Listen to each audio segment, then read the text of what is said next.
Hi everyone, আজকে ভিডিওটা শুধু আপনাদের জন্য যারা গাছকে ভালোবাসেন তাদের জন্য। আজকে এই ভালোবাসা আমার একটি গাছ রোপণ করবো, সেই জন্য কিছু মাটি দরকার ছিল। সুন্দর একটি জায়গায় গেলাম, জায়গাটা একটু অপরিষ্কার ছিল থেকে একটু মাটি সংগ্রহ করে নিলাম, একদম ভালো মতন মাটিগুলি সুন্দর মতন নিলাম, ময়লামুক্ত মাটিগুলি নিয়ে নিলাম।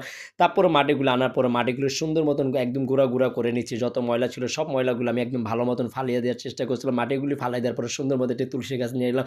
তুলসী গাছটি সুন্দর করে আমি পরিচর্যা করবো, তুলসী গাছটি বড় করবে সেই আশা নিয়ে আসতে আমি ভিডিওটি করলাম এবং আপনাদের দেখালাম। একদম মাটির নিচে আমি সুন্দর মতন গর্তা করে একদম তুলসী গাছটা সুন্দর মতন রোপণ করে দিলাম, দিয়ে সুন্দর মতন মাটি দিয়ে দিলাম। মাটি দেওয়ার একদম ভালো মতন সুন্দর কত যত ময়লা ছিল সব কিছু একদম পরিপূর্ণ করে ফালিয়ে দিলাম। তারপর মাটিগুলো সুন্দর চাকগুলো আমি আস্তে আস্তে আস্তে আস্তে করে ভেঙে দেওয়ার চেষ্টা করলাম। ভেঙে দেওয়ার পরে দেখলাম গাছটি একদম, আসলে গাছটির জন্য আমার খুব খারাপ লাগছে, গাছটি একদম মরে যাওয়ার অবস্থা। তাই বসে থেকে লাভকে, একটা গাছ যদি লাগাইতে পারি এটা আমার জন্য আজকে সারাদিন উত্তম কাজ হবে। যাই হোক, আমার ভিডিও যদি ভালো লেগে থাকে অবশ্যই একটি কমেন্ট করে আমাকে জানিয়ে দেবেন। তারপরে একটু পানি